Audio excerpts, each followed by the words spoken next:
하나님의 말씀입니다. 로마서 7장 25절 말씀 함께 읽어보겠습니다. 우리 주 예수 그리스도로 말미암아 하나님께 감사하리로다. 그런즉 내 자신이 마음으로는 하나님의 법을, 육신으로는 죄의 법을 섬기노라. 아멘. 이 교수교를 위해서 계속해서 기도해 주시면 감사하겠습니다. 오늘은 서머선 페스타 진행 중에 있고요. 60번째네요. 우리 난스탑 주님 생각을 캠페인도 겸해서 하고 있습니다. 우리가 난스탑으로 멈추지 않고 주님을 생각하고 주님 주신 은혜 안에서, 주님 부어주신 완전하신 사랑 안에서 잠시라도 넘어지지 아니하고 마귀에게 틈을 보여주지 아니하고 승리하면서 살아가기를 원하는 우리 익투스교회의 모든 성도들의 바람을 모아서 캠페인 운동을 진행하고 있습니다. 함께 참여해 주시면 감사하겠습니다. 자, 오늘 제목은 무슨 생각을 하고 있니? What's on your mind인데요. 무슨 생각을 하고 있습니까, 여러분? 지금 현재 우리가 주님을 예배하는 시간이죠. 주님의 말씀을 듣는 시간입니다. 우리가 예수님을 생각하고 우리의 모든 시선을 예수님께 집중을 해야 되는 그런 시간이죠. 우리 주님께서 우리에게 은혜를 베풀어 주시기를 원하시고 우리를 통하여 놀라운 하나님의 일을 성취하시는 것이 우리 하나님의 뜻이죠. 그래서 우리가 우리 하나님의 뜻을 온전히 받아들이고 성령의 충만함으로, 순종함으로, 오직 예수로, 오직 은혜로 우리가 살아가는 그런 시간이 되겠죠. 그런데 우리가 예배 시간에만 그렇게 하는 것이 아니고요. 우리가 모든 삶으로 주님을 예배하는 그런 삶. 그래서 365일 잠시도 쉬지 않고 난스톱으로 주님과 동행하면서 그렇게 살아갈 때 우리가 이 세상과 맞서서 넉넉히 승리할 수 있는 줄로 믿습니다. 자, 그런데 오늘 문제 제기를 한번 해볼게요. 사도 바울의 고백인데 완전히 상반되는 내용을 가지고 있습니다. 갈라디아서 2장 20절에 보면 어떻게 고백을 하냐면 내가 그리스도와 함께 십자가에 못 박혀 한다니 그런데 이제는 내가 사는 것이 아니고 오직 내 안에 그리스도께서 사시는 것. 우리가 잘 알고 있는 고백의 내용이고 말씀 중에 어쩌면 가장 유명한 말씀이죠. 저희 교회도 우리가 예수님만을 생각하면서 그렇게 살아가기로 결단하고 우리 교회 설립 자체가 그렇게 된 거예요. 그래서 지금 이 순간도 성령의 충만함으로 역사하시는 우리 주님을 믿고 우리 익투스 교회, 익투스가 예수님이잖아요. 오직 예수님의 위대하신 능력만 나타나고 우리 교회와 함께 하시는 주님, 그리고 우리가 예수님이 거하시는, 성령님이 거하시는 성전이 되고, 그래서 오직 주님만이 역사하시는, 내 안에 성령님이 역사하시는 그 말씀의 배경이 되는 말씀이 되는데요. 이제 내가 육체 가운데 사는 것은 나를 사랑하사 나를 위하여 자기 자신을 버리신 하나님의 아들을 믿는 믿음 안에서 사는 것이 아멘이죠. 자, 그런데 로마서 7장 17절 말씀에 보면은 정반대의 고백을 하고 있습니다. 앞으로 돌아가 보세요. 이제는 그것을 행하는 자가 내가 아니요 내 속에 거하는 죄인이라 라고 고백을 하고 있습니다. 이것이 뭐냐 하면은 내가 원하는 것은 하지 아니하고 오히려 내가 미워하는 것을 하는 자신의 모습을 발견한 사도 바울의 고백이라는 것이죠.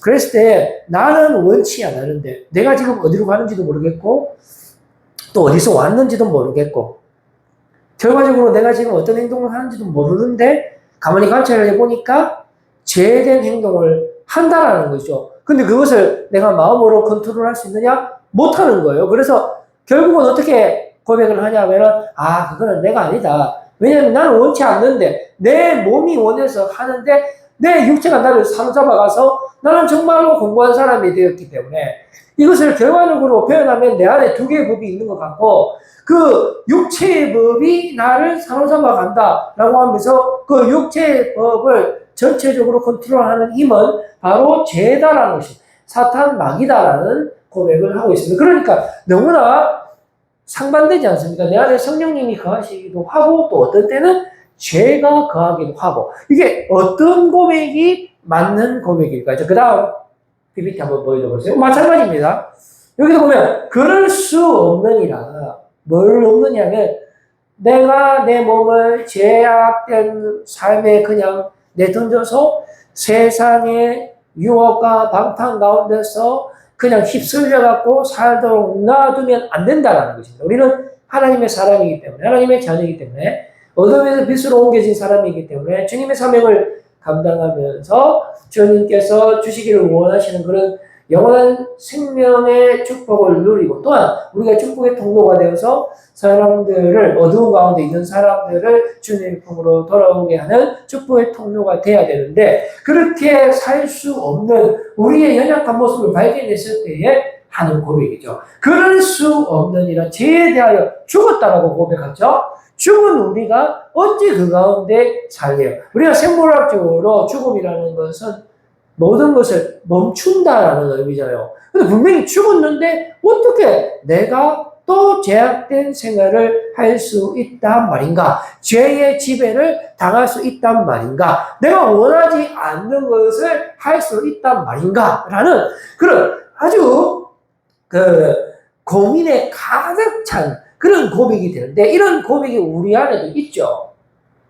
저는 솔직하게 말씀을 드려서 제일 지금 무슨 생각을 하고 이 생각하고 있어요. 이상하다. 내가 하나님의 자녀인데 왜 죄를 짓지? 왜 죄를 짓고 싶지? 왜 이렇게 컨트롤이 안 되지 하면서 날마다 반복된 삶을 하고 좌절하고 난망하고 죄책감과 수치심에서 벗어나지 못하는 나의 모습을 발견을 할 때 분명히 말씀은 죄에 대해서 죽었다라고 이야기하는데 어떻게 다시 이런 더러운 행동을 할 수 있습니까? 라는 것에 대한 생각을 지금 하고 있는 거예요. 우리가 이 생각을 안 할 수가 있습니까?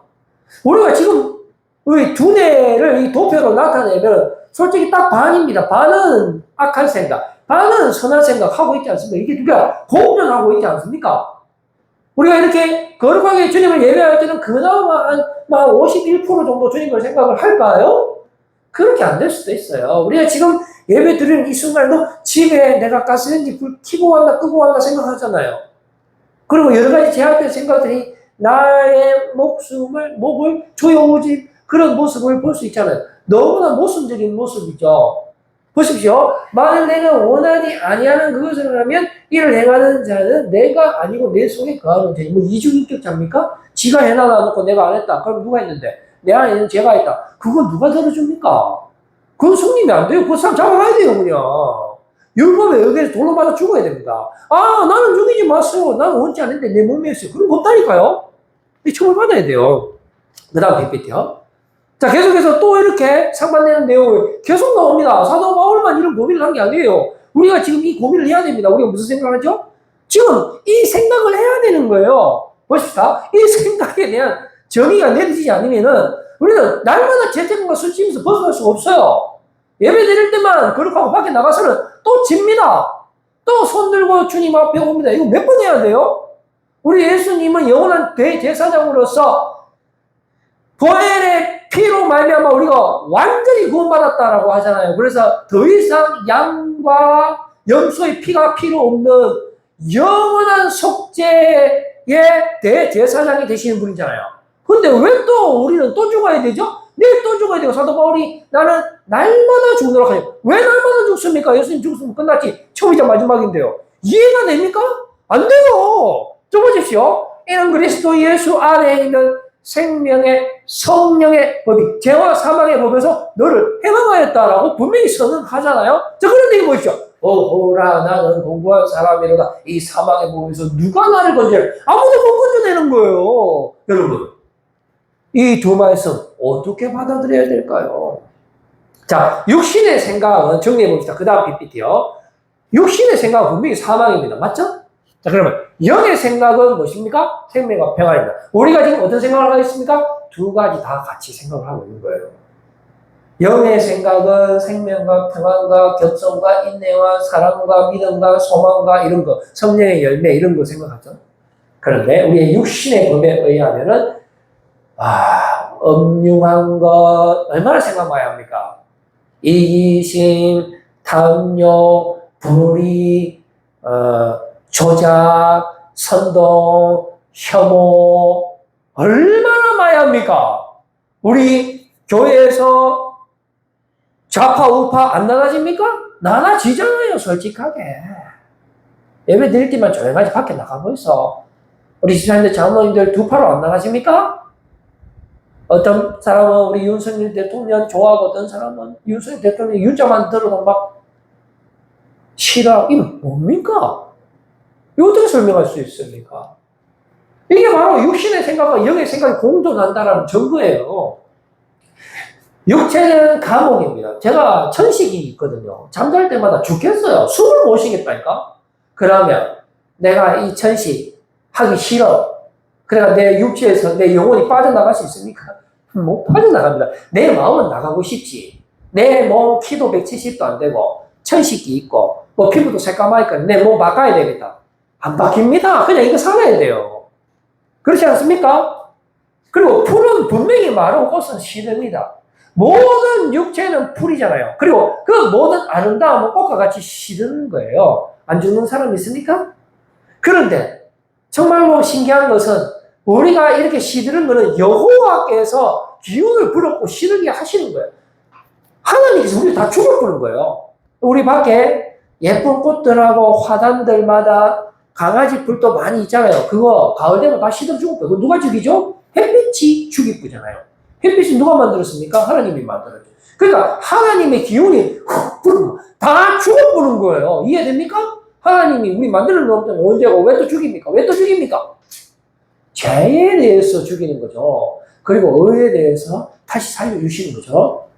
자, 그래서 너는 흑인이 흑으로 돌아갈 것이다 라고 말씀하시고 우리가 이 심판에서 벗어날 수가 없는 것입니다. 그리고 우리가 겉사람은 낡아지고요. 우리의 속사람은 그 대신에 날로 새로워진다 라고 고백하고 있습니다. 자, 그래서 우리가 나는 날마다 죽는다 라고 사도 바울이 고백하고 있는데요. 그 다음 PPT 한번 보여주시면은 날마다 죽는다라는 그 이유는 내가 안 죽었다라는 반증이죠. 그것도 날마다 안 죽는 거예요.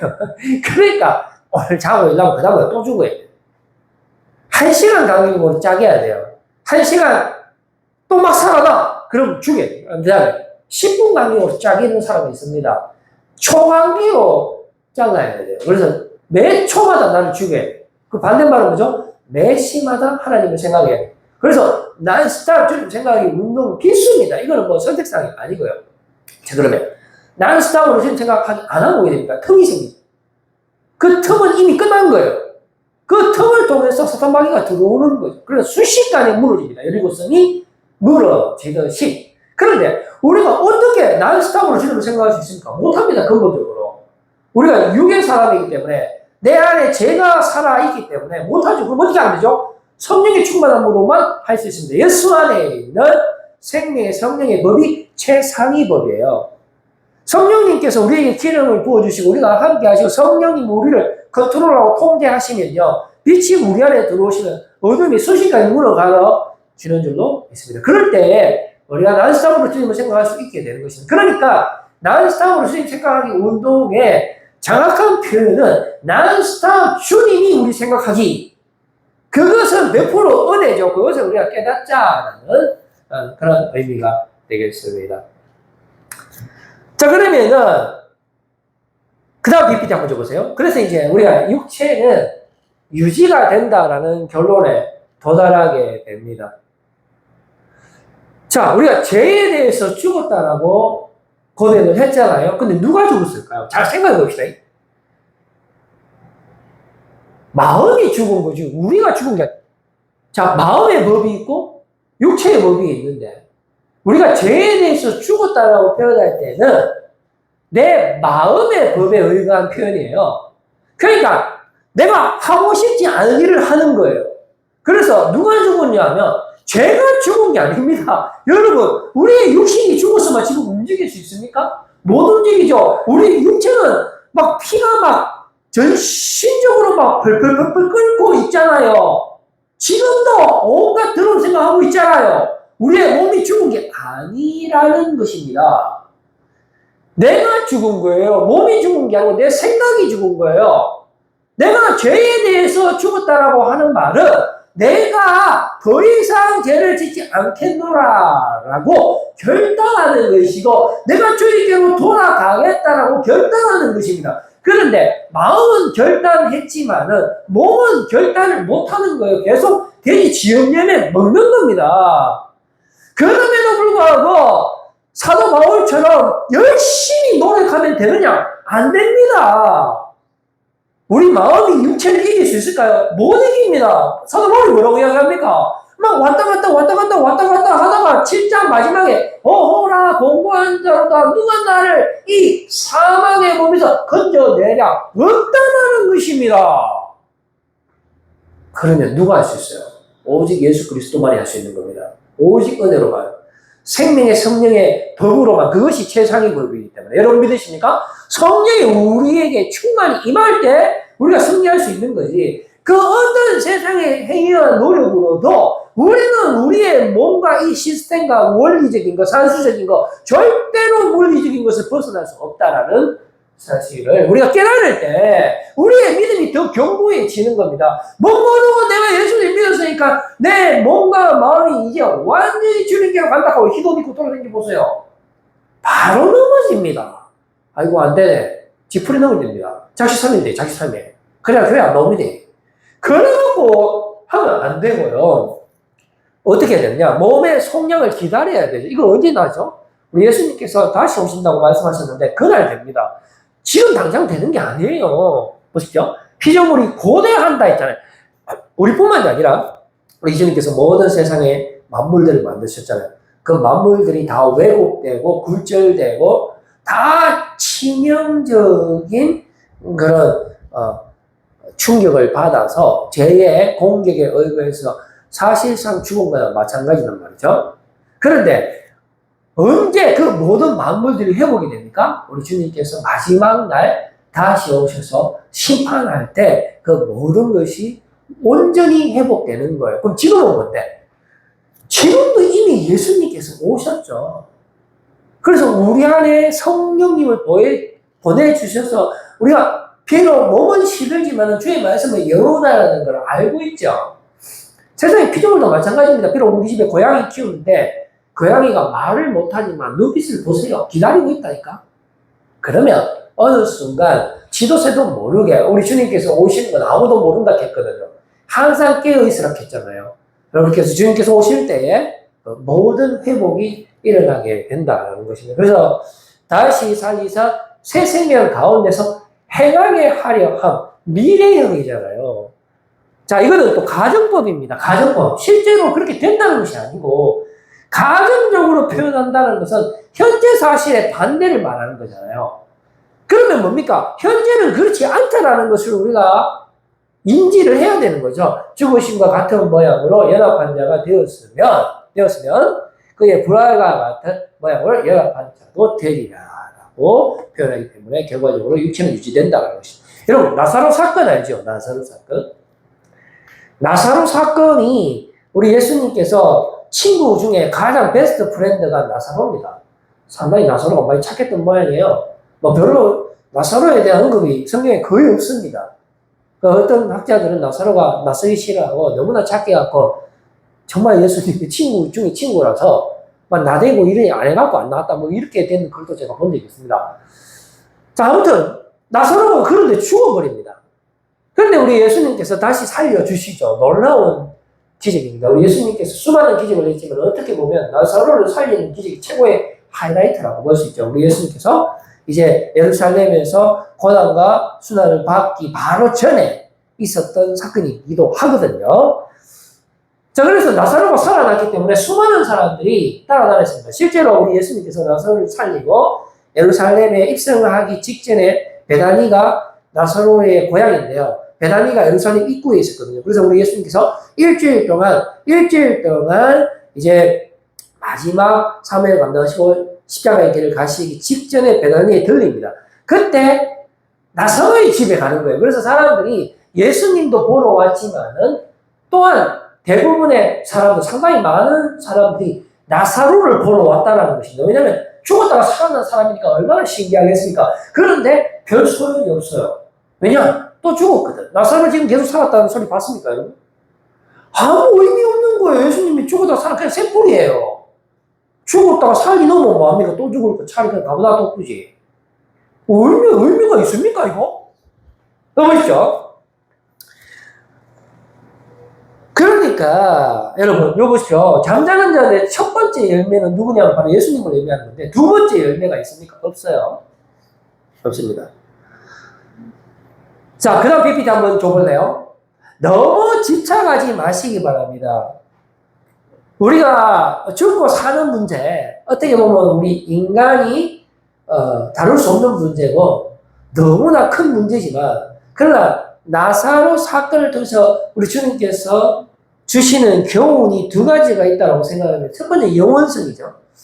우리 인간은 죽지 않아요. 예수님께서 우리와 함께 하시고 성령님께서 우리와 함께 하시고 죽지 않습니다. 나는 부활이요 생명이니 너희들이 나를 믿으면 너희가 죽어도 살아나고 살아서 믿으면 죽지 않고 영원히 산다. 그러니까 성령님이 함께하고 예수님이 함께하고 우리는 죽으면 초월한다라는 그런 샘플적인 의미를 나사로 사건을 통해서 보여주시는 것이고요. 그거보다 더 큰 의미는 저는 두 번째라고 생각을 하는데, 뭐냐, 이 죽음에 너무 집착하지 말라는 것이죠. 그래서 우리 주님께서 일부러 이틀 동안 더 머물렀어요. 그 나사로의 동생들, 그 유명한 마르다 마리아가 있거든요. 그야말로 예수님 최측근입니다. 그래서 나사로가 아프다라는 사실을 우리 예수님께 알리게 되고, 예수님이 그 사실을 알았을 때 빨리 가서 고쳐주지 아니고 이틀 동안 그 사역 현장에서 이동하지 않습니다. 그 이틀 이후에 이동하는데, 이틀 이후에 이동했다라는 것은 나사로가 죽을 때까지 기다렸어요. 좀 우리 예수님 너무 좀 짓궂으시게 느껴질 수도 있는데 그냥 기다리는 거예요. 왜 기다렸을까요? 죽은 사람을 살리는 걸 보여주기 위해서 하신 거예요. 그래서 예수님이 그 현장에 갔을 때 마르다 마리아가 예수님께서 그때 계셨더라면 우리 오빠가 죽지 않았을 텐데요. 오히려 우리 예수님은 물론 그 현장에서 우시기도 우셨지만 기뻐하셨습니다. 내가 거기 없는 게 오히려 잘 됐다. 내가 지금 너희 오빠를 살려줄게. 너희 오빠 어디다 뒀노? 냄새 나는데 벌쳐! 이래갖고 우리 예수님께서 나사로를 살려주셨다라는 것입니다. 그러면서 이것은 자는 것에 불과하다 했습니다. 자는 것. 우리가 생각할 때 이건 죽고 끝난 거지만 예수님께서 말씀하시기를 이거는 자는 것에 불과해요. 왜 그러냐면 예수님께서 다시 오시면 우리가 다시 심판대 앞에 서야 되기 때문에 그래요. 그래서 우리가 두 번째 죽음을 맞이해야 돼. 근데 영원한 천국으로 가느냐 지옥으로 가느냐가 결판나게 되는 그 모든 일일 사건들이 우리를 기다리고 있다는 것입니다. 그래서 그 다음 PPT요. 그리 아니하실지라도의 믿음이 필요합니다. 사드락과 메삭과 아베드노고 다니엘의 세 친구가 금신상에 절을 하지 않으면은 풀무불에 던져진다는 왕의 정한 명령이 떨어지지 않지 않습니까? 그런데 그때 이 세 명의 청년들은 절을 하지 않아서 풀무불에 들어가죠. 그런데 하나님께서 천사를 보내서 이 세 청년을 건져주시는 놀라운 기적의 현장인데, 이것은 그야말로 예외라는 것입니다. 우리도 이거 믿고 정말로 풀무불에 들어가면 그냥 다 죽을 수가 있어요. 예수님께서, 하나님께서 우리에게 천사를 보내서 건져줄 수도 있지만은, 당연히 우리를 건져주실 줄로 믿고 살아야 되겠지만은, 또 이런 참말로 진짜 말도 안 되는 상황에 안 오기를 바라면서 살아야 되겠지만은, 그러나 저는 이 사건에서 우리에게 주는 교훈은 예외라는 것입니다. 예외. 그리고 이것은 죽음이라요. 순교에 대한 가르침이다. 그러므로 우리가 어떤 예외의 목숨을 걸면 안 돼요. 뭐 복권 인생 사는 것도 아니고 죽을 수 있다 하는 것을 알아야 돼요. 예수님을 믿어도 우리는 죽는다. 핍박이 오면 그것을 견뎌내서 정말 장엄하게 순교할 수도 있다라는 교훈의 말씀을 주면서 동시에 기적은 기적에 불과하다라는 것입니다. 그러나 이것이 금방 지나간다. 그 다음 PPT. 그러나 이런 상황이 실제로 온다 하더라도 금방 지나가기 때문에 보이지 않는 것은 아니죠. 보이는 것은 잠깐이나요. 그래서 우리가 어디에 주목하냐, 지금 우리가 무슨 생각에 우리의 시선을 집중하고 있느냐라는 문제인데요. 잠시 받는 환란에 경한 것이고, 이게 잠시라는 것입니다. 보이는 것이 영원한 것이고 잠깐이고 이건 잠시고요. 그래서 우리의 인생이 나그네 인생은 이방인인 거예요. 왜냐하면 여기가 본향이 아니기 때문에 그렇습니다. 그러면 우리는 더 좋은 본향을 바라보면서 살아가야 되는 거예요. 그래서 보이지 않는 것이 영원한 것인 거예요. 지극히 크고 영원한 영광에 증한 것을 향하여 우리가 살아가야 되는 것입니다. 그래서 소망의 정의를 한번 볼까요? 소망의 정의. 그 다음 PPT 한번 줘보세요. 보이는 소망을 더 이상 소망이 아니죠. 그래서 생각하건대 현재의 고난은 장차 우리에게 나타날 영광. 여러분 지금 고난 힘듭니다. 우리가 예수 그리스도의 십자가의 삶, 제자의 삶을 살면 세상의 유혹과는 거리가 먼 삶을 살아야 되고 뭔가 빛과 소금으로 살아야 되고 제약된 삶을 살면 안 되는 거예요. 그것은 성령님께서 우리로 하여금 그런 삶을 살지 못하게 막으시고 그런데 우리의 몸은 그 길을 가고 싶어 하잖아요. 그렇기 때문에 우리는 고난이 동반이 되는 거예요. 그러나 이 고난은 장차 우리에게 아직 나타났습니까? 안 나타났습니까? 안 나타났단 말입니다. 그러나 분명히 나타나는 거예요. 뭐가 나타납니까? 영광이 나타나는 거예요. 그러면 그때 나타나는 영광과 지금의 내 고난을 비교해 봤을 때 절대로 비교할 수 없다라는 그 사실에 여러분들이 위로받으시기를 바랍니다. 그래서 성령 안에 사는 우리 삶의 속성은 그냥 비밀이요. 성령 안에 사는 우리 현재의 삶을 정의하면 이렇게 됩니다. 옛날에 세계 제2차 대전 때 D-Day라고 V-Day라는 개념이 있습니다. D-Day는 1944년 연합군의 유럽 침공이라는 결정적인 날이죠. 사실상 이날 전쟁이 끝난 거예요. 우리 예수님께서 이 땅에 오셨잖아요. 그래서 군대 귀신이 보고 아이고 예수님 아직 때가 아닌데 왜 왔습니까? 이미 그때 하나님의 나라가 임한 거죠. 그래서 군대 귀신 몇천 마리가 전부 죽었잖아요. 그런데 그 옆에 있는 군대 귀신하고 그 옆에 있는 무슨 손 많은 귀신 이거 같이 죽었습니까? 안 죽었잖아요. 그냥 군대 귀신만 죽는 거예요. 그런데 그게 전쟁이 안 끝났습니까? 끝났잖아요. 이미 하나님 나라 임했다니까요. 그 다음부터 우리가 제자에게 70명 제자 보내잖아요. 그래서 그 제자들이 가는 곳곳마다 귀신들이 막 난리 난다 아닙니까? 그러니까 우리가 해야 될 일은 그냥 전단, 전략물, 노량물만 해소하면 되잖아요. 그런데 노량물 해소하러 가는데 그 나쁜 놈이 한 명 숨어 있다가 총 들고 있다가 내가 노량물 해소하러 가는데 내가 한눈 반 사이에 총 맞는데 총이 와가 펑 쏘면 내가 막 줄줄 튼지가 죽을까요? 안 죽을까요? 죽습니다. 예수님께서 승리를 선포했다 해갖고 내가 노력을 해서 할때 부주의를 내가 총 맞다고 예수님 봐주고 안 봐준다니까요? 내일 죽어요. 그래도 괜찮다라는 거죠. 왜 그러냐 하면은 V-Day가 있기 때문에 무려 1년이나 걸리잖아요. 1년 뒤에 1945년에 유럽에서 전쟁 마지막 날이 선포돼 실제로 이때 완전한 자유를 독립하게 되는 거예요. 1945년 그래서 우리나라도 독립되잖아요. 이미 독립에 그 우리나라에는 이미 그 전조가 있었는데 실제로 독립은 1945년 이후란 말이에요.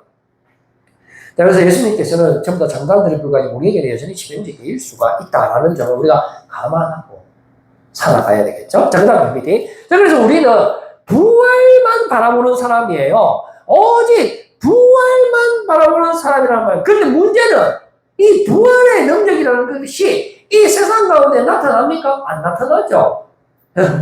부활은 죽었다가 살아난 거죠. 나사로가 며칠 살았습니까? 잘 모르겠는데. 왜 며칠 안 됩니다. 부활의 능력이라는 것은 우리 삶 가운데 다른 양상으로 나타나는 거예요.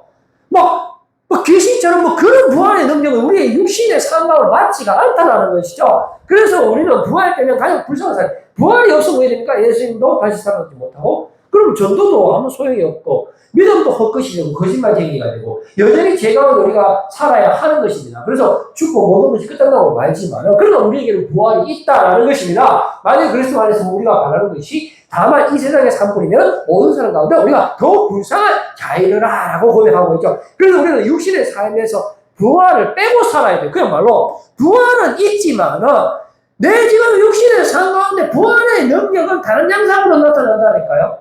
왜냐하면 내가 몸이 아직 멀리 살아있는데 내가 죽어야지. 죽고 바로 부활합니까? 안 한다니까요. 예수님 오셔야 된다니까요. 그러니까 부활의 능력 기대하지 말란 말입니다.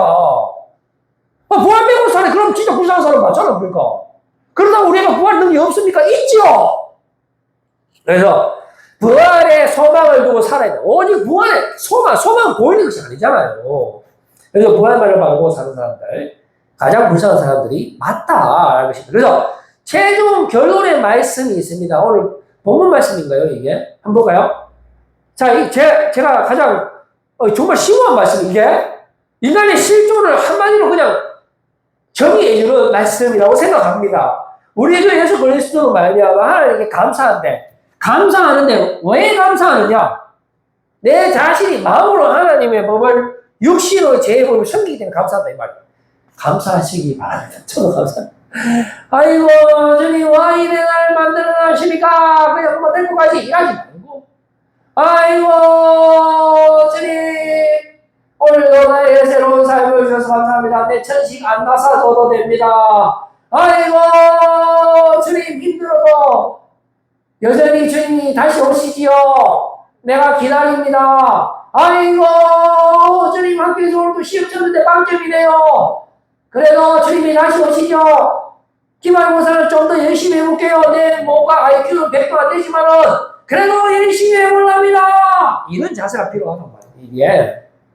자 그래서 그 다음 그림 한번 준비했는데요. 우리 육체의 감옥이라 이거 보세요 이거. 이 접니다. 육체의 감옥에 갇혀있다. 죽어야 끝이 난다니 죽어요. 안 그러면 계속 천식으로 오늘 밤에도 잠잘 때 천식으로 또 고생해야 돼요. 하루 나는 고생하기 싫다. 육체에서 그냥 나빠야 되겠다. 됩니까 그게? 안 된다니까요. 부활의 초점을 맞춰서 비록 나는 힘들지만은 부활의 능력을 믿습니다. 예수 그리스도의 능력으로 명하니 이 돌을 사탄바에 뭐라 짜라 이러면 올라간다니까요. 그러니까 그런 믿음으로 사는 그 사이에 사는 우리임을 인지를 하시면 더 강력한 믿음을 소유할 수 있겠는데. 자, 그러므로 그 다음 비피요. 그러므로 육체가 죽지도 않았잖아요. 그러므로 우상혁 선수 알죠? 우상혁? 그만 때려치우고 싶은데 얼마나 많은 스포트라이트를 받았습니까? 그런데 2m 30 못 넘었잖아. 그래가 동메달도 못 땄잖아요. 그래 사람들 시선이 전부 다 다른 데로 가봤잖아요. 근데 우리 우상혁 선수 지금도 훈련하고 있을 거예요 아마. 그 친구 1년에 10개월 해외 생활합니다. 와 해외 생활 좋겠네. 그게 아니고요. 맨날 차 타고 이동하고 잠자고 높이 뛰고 잠자고 높이 한번 뛰는데 2m 30 뛰다 뒤로 떨어진다고 생각하면서 얼마나 뒤통수 아프겠습니까? 그 내일은 또 이대 그 다음부터 또 훈련이 실전이 가장 좋은 훈련이다 이래갖고 맨날 10개월 동안 그러다가 4년 뒤에 분명히 LA에 또 나올 겁니다. 그때는 금메달 땄으면 좋겠어요. 못 따도 좋아요. 그 자체로 얼마나 멋집니까 여러분. 우리는 하나님께로 더 가까이 나아가기 위해서 우리도 열심히 높이 뛰기 합시다. 그래서 힘들어도 믿는 것이 신앙생활이고요. 힘들어도 전도하는 것이, 힘들어도 인내하는 것이, 힘들어도 날마다 죽는 것이, 영으로서 몸의 행실을 죽이는 것이 중요하고요. 그리고 그의 상속자로서 서로도 함께 받아야 하는 것이고, 몸의 사역에 순종하지 말아야 되고요. 너희 전체를 불의의 먹이로 죄에게 내주는 것이 아니고 의의 먹이로 내주는 여러분들이 다 되시길 바라겠습니다. 기도하겠습니다. 하나님 아버지 감사합니다.